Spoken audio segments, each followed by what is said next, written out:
नमस्कार दोस्तों, मैं Sushil Kumar, junior account assistant Indian railway आप सबका सुशील बटेसर यूट्यूब चैनल पर स्वागत करता हूं। आज की वीडियो में हम जानेंगे कि एक ग्रुप डी में पोस्ट है असिस्टेंट एसएनटी यानी सिग्नल एंड टेलीकॉम की। उसमें अलग-अलग कैटेगरी दी हुई है। जब आप वैकेंसी में देखते हो वर्कशॉप प्रोडक्शन यूनिट की अलग से वैकेंसी है, मेडिकल स्टैंडर्ड भी अलग से है और सिग्नल का अलग से है।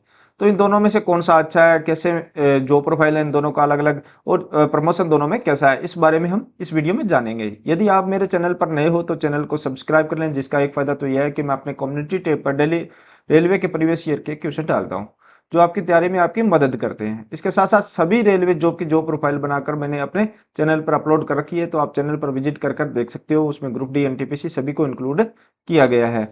आज की वीडियो में आप जब देखोगे कि हम असिस्टेंट एसएनटी की बात करें तो यहाँ देखोगे आप प्रोडक्शन यूनिट का दिया हुआ है, C1 मेडिकल दिया हुआ है, फिर सिग्नल, फिर वर्कशॉप, अलग अलग मेडिकल स्टैंडर्ड है। तो इनकी अलग अलग कहाँ कहाँ पोस्टिंग होती है, क्या क्या जॉब प्रोफाइल है, इन सब के बारे में हम आज की इस वीडियो में चर्चा करने वाले हैं। तो वीडियो में आगे बढ़ने से पहले बता दो, यदि आपने टेक्स्ट बुक का पास प्रो अभी तक परचेज नहीं किया है तो जनवरी विजडम सेल चल रही है। 30 और 31 जनवरी को रहने वाला है, यानी आज अंतिम दिन है, जिसमें आपको सेविंग के साथ साथ सिलेक्शन भी होगा।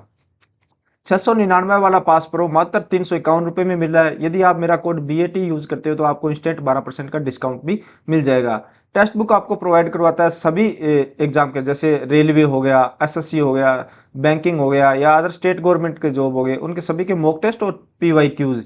तो किसी भी एग्जाम को क्लियर करने के लिए PYQ और मॉक टेस्ट बहुत जरूरी है। तो text book pass pro purchase करें, लिंक मैंने डिस्क्रिप्शन में दे दिया, वहां से जाकर टेक्स्ट बुक डाउनलोड करें और मेरा कोड BAT यूज करें। तो आप यहाँ नोटिफिकेशन में भी देख रहे हो असिस्टेंट एस एन टी यहाँ देखोगे RWF, यानी रेल वेल फैक्ट्री है ये बेंगलुरु में। तो इसकी अलग से वैकेंसी है, यानी ये एक वर्कशॉप है, यहाँ पर अलग वैकेंसी दी हुई है। यहाँ हालांकि पोस्ट कम रहती है इसकी वर्कशॉप में। और दूसरी एसएनटी जो नॉर्मल हमारे डिवीजन में रहती है, यानी पूरे जोन में रहती है, वो पोस्ट है SWR में। यहाँ टोटल 10 पोस्ट है। इसी तरह हम आगे NR की वैकेंसी में देखते हैं तो यहाँ PLW जो पटियाला वर्कशॉप है, फिर RCF कपूरथला वर्कशॉप है। इनमें भी अलग अलग वैकेंसी आप 2 और 1 देख सकते हो, बहुत कम वैकेंसी रहती है। बाकी पूरे NR की बात करूं तो NR जो पूरा जोन है उसमें 247 वैकेंसी है। तो जो वर्कशॉप में रहती है वैकेंसी कम रहती है, मगर उनका काम क्या रहता है इस वीडियो में हम जानने वाले हैं। एक एक कर topic wise medical standard, posting place, job profile, promotion, ये सब हम इस वीडियो में कवर करने वाले हैं। सबसे पहले हम मेडिकल स्टैंडर्ड देखते हैं। सबसे पहले वर्कशॉप का देखते हैं कि क्या मेडिकल स्टैंडर्ड होता है। एक असिस्टेंट एसएनटी के लिए C1 होता है। C1 में क्या होता है आपका 6/12, 6/18 विद और विदाउट ग्लासेज होना चाहिए। नियर विजन 0.6 विद और विदाउट ग्लासेज होना चाहिए। यानी रेलवे के जो लोअर मेडिकल होता है C2 और C1, यानी उस C1 कैटेगरी में आपकी मेडिकल पास होना चाहिए। दूसरा सिग्नल की तरफ जाओगे जो ओपन लाइन के वर्क है, ये तो हो गई वर्कशॉप और प्रोडक्शन यूनिट के। ओपन लाइन में क्या होता है B2 आपको मेडिकल स्टैंडर्ड चाहिए, B1 मेडिकल स्टैंडर्ड चाहिए। B1 में 6/9, 6/12 पर जो भी आपके ग्लासेज लगे हैं वो 4D से अधिक नहीं होने चाहिए। यानी विद और विदाउट ग्लासेज है पर ग्लासेज 4D से आपके अधिक नहीं होने चाहिए। वैसा ही नियर विजन में 0.6 विद और विदाउट ग्लासेज है।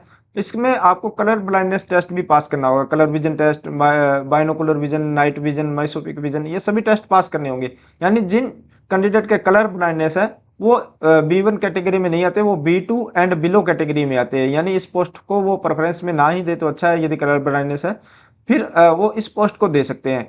यानी C1 मेडिकल वाली जो प्रोडक्शन यूनिट वाली है। तो यहाँ आपको यदि आपके कलर ब्लाइंडनेस है और आपके मेरिट में अच्छे नंबर है तो आपको वर्कशॉप वाली पोस्ट दी जाएगी, ना कि ओपन लाइन वाली। तो मेडिकल वाला यहाँ सब क्लियर हो गया कि मेडिकल स्टैंडर्ड क्या रहता है। अब इनके ड्यूटी टाइम के बारे में जान लेते हैं कि पोस्टिंग प्लेस और ड्यूटी टाइम क्या रहता है। वर्कशॉप में ही होगी। जनरली 2 शिफ्ट रहती है।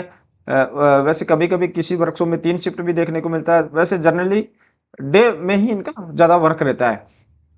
70 से 80% जो भी एसएनटी का स्टाफ होता है वो डे में ही वर्किंग पे होता है।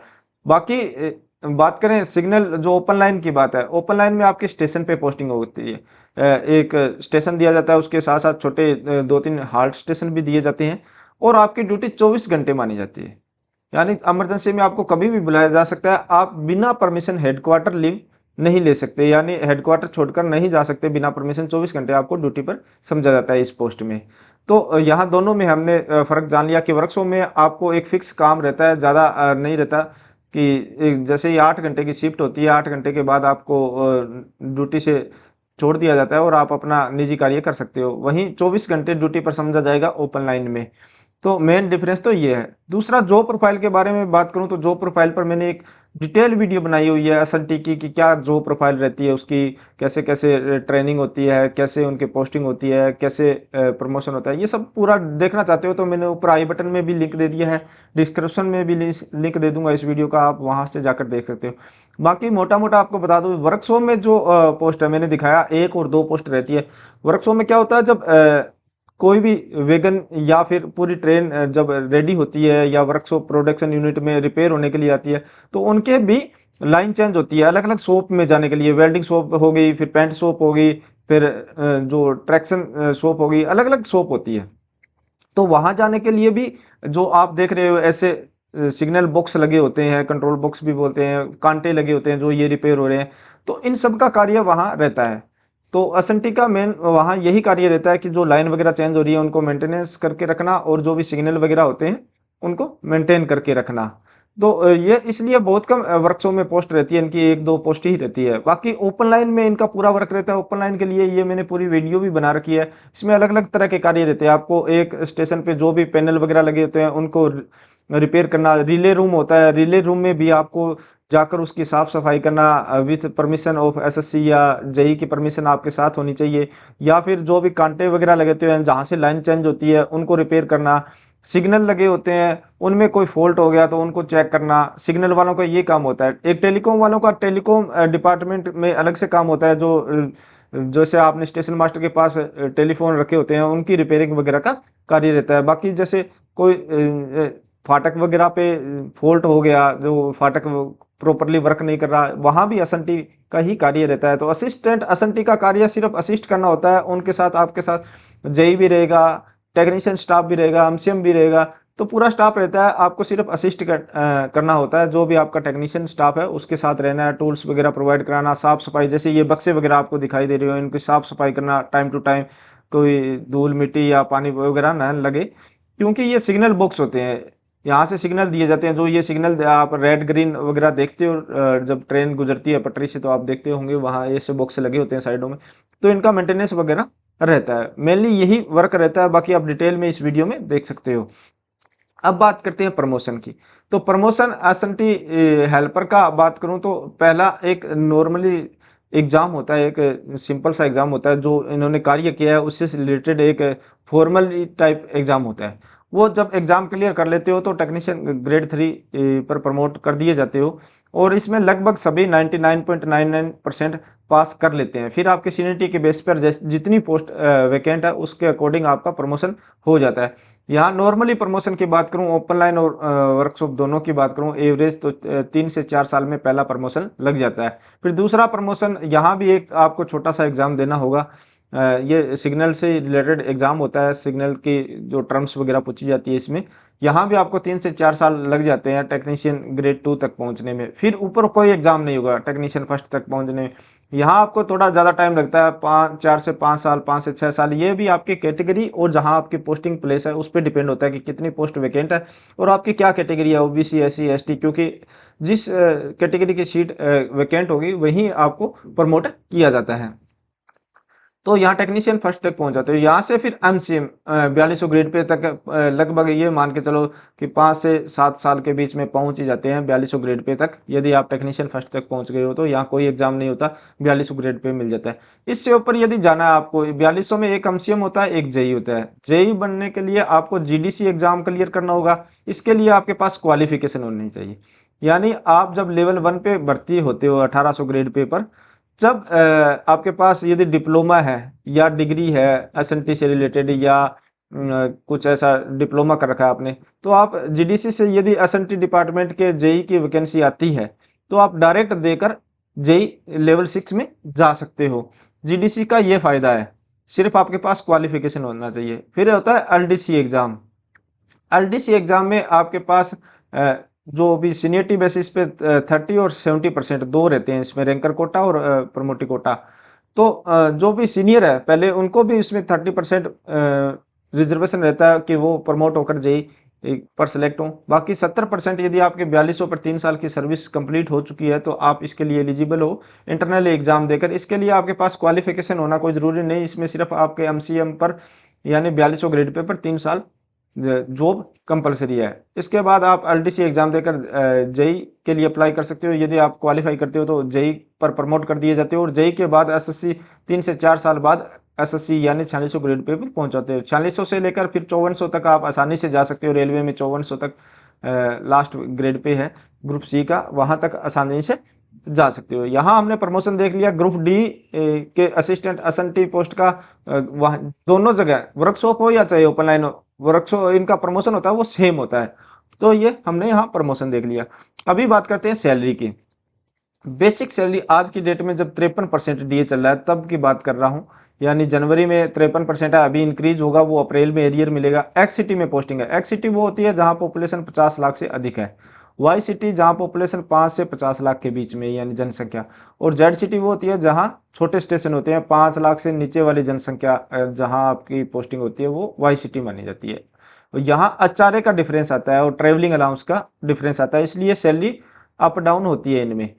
तो यहाँ सबसे पहले एक्सटीवी की बात करूं तो मिनिमम सैलरी 32,252 मिनिमम सैलरी है। इसमें कोई अलाउंसेस ऐड नहीं है, ना ट्रेवलिंग अलाउंसेस ऐड है, ना नाइट ड्यूटी अलाउंस, ना ओवर टाइम अलाउंस, कुछ भी ऐड नहीं है। मिनिमम एक्सटी में 32,000 आज की डेट में। यदि 8 पे कमीशन लगता है तो यह लगभग मानकर चलो आप 50 प्लस जाने वाली है। वाई सिटी की बात करूं तो 29,763 मिनिमम सैलरी रहने वाली है और जेड सिटी में 27,963 मिनिमम सैलरी रहने वाली है। अभी बात करूं यदि ओपन लाइन में हो, ओपन लाइन में ट्रेवलिंग अलाउंस अच्छा खासा बन जाता है एसएनटी पोस्ट पर, क्योंकि उनके पास छोटे छोटे हाल्ट स्टेशन भी होते हैं एक मेन स्टेशन के साथ साथ। तो डेली उनको रूटीन में जाना पड़ता है। तो लगभग 14 से 15 दिन ऐसे होते हैं कि उनको अलग स्टेशन या फाटक वगैरह पर जाकर उनके सिग्नल वगैरह ठीक करने होते हैं।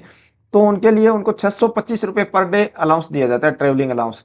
तो मानकर चलो कि 15 दिन का अलाउंस इन्हें मिल ही जाता है, तो 7 से 8 हज़ार सैलरी में डिफरेंस आ जाता है। तो आप जो ये मिनिमम सैलरी मैंने यहाँ पर आपको बताई है, इसमें 7 से 8 हज़ार रुपये ऐड कर चलो, यानी एक्स सिटी की बात करूँ तो लगभग 40 के आसपास, वाई सिटी की बात करूँ तो लगभग 35 से 37 के आसपास, और जेड सिटी में लगभग 33 से 35 के बीच में सैलरी बनती है एक असिस्टेंट एसएनटी की। सैलरी जान ली। अभी लीव की बात करते हैं। तो लीव मैंने यहाँ बताया कि आप बिना परमिशन हेडक्वार्टर भी नहीं छोड़ सकते। 24 घंटे आपकी ड्यूटी बनी जाती है सिग्नल में, ओपन लाइन में, यदि आपकी वर्किंग है तो यहाँ थोड़ा लीव का चक्कर रहता है। बाकी आपका टेक्नीशियन स्टाफ वगैरह कोऑपरेट करता है, तो आपस में जैसे कभी टेक्नीशियन स्टाफ लीव पर है तो कभी आप वो ऐसे करके लीव वगैरह मिल जाती है। पर ज़्यादा लीव इस पर नहीं मिल सकती है आपको, क्योंकि ये इमरजेंसी में आपकी कभी भी ड्यूटी लग सकती है। कोई भी सिग्नल फेलियर हो गया आपको वापस बुलाया जा सकता है। वहीं वर्कशॉप की बात करूँ, वर्कशॉप में भी एसएनटी डिपार्टमेंट के 2-4 ही एम्प्लॉय डिप्यूट किए जाते हैं। तो वहाँ भी आपकी लीव का यही रहता है कि 24 घंटे ड्यूटी तो नहीं माना जाता, पर जो ओपन लाइन है उससे आसानी से मिल जाती है। ओपन लाइन में थोड़ा मुश्किल है, वर्कशॉप में थोड़ा ग्रुप में वर्क होता है, वहाँ वर्कलोड भी बहुत कम होता है, इसलिए यहाँ आपको आसानी से लीव मिल सकती है दोनों में कंपेयर करें तो। अभी लीव जान लिया। अभी हम जानते हैं स्टडी टाइम और पोस्ट प्रेफरेंस हमको कैसे देना है। तो स्टडी टाइम की बात करूं तो वैसे तो 24 घंटे ड्यूटी इसमें ओपन सिग्नल लाइन में समझी जाती है, मगर यहाँ दिल्ली का वर्क की बात करूं तो 3 से 4 घंटे रहता है। उसके बाद आप अपने फर्दर स्टडी के लिए आराम से टाइम दे सकते हो। आप अपनी तैयारी को कंटिन्यू रख सकते हो। आप फिर एनटीपीसी, एसएससी या स्टेट गवर्नमेंट किसी भी एग्जाम की तैयारी कर सकते हो। वर्कशॉप में आपकी फिक्स ड्यूटी रहने वाली है, उसमें भी ज़्यादा वर्कलोड नहीं रहता, वहाँ भी आपको ज़्यादा टाइम मिलने वाला है। तो दोनों ही पोस्ट में आपको अच्छा खासा टाइम मिल जाता है, दोनों ही जगह। तो आप दोनों में किसको पोस्ट प्रेफरेंस में ऊपर रखना चाहोगे?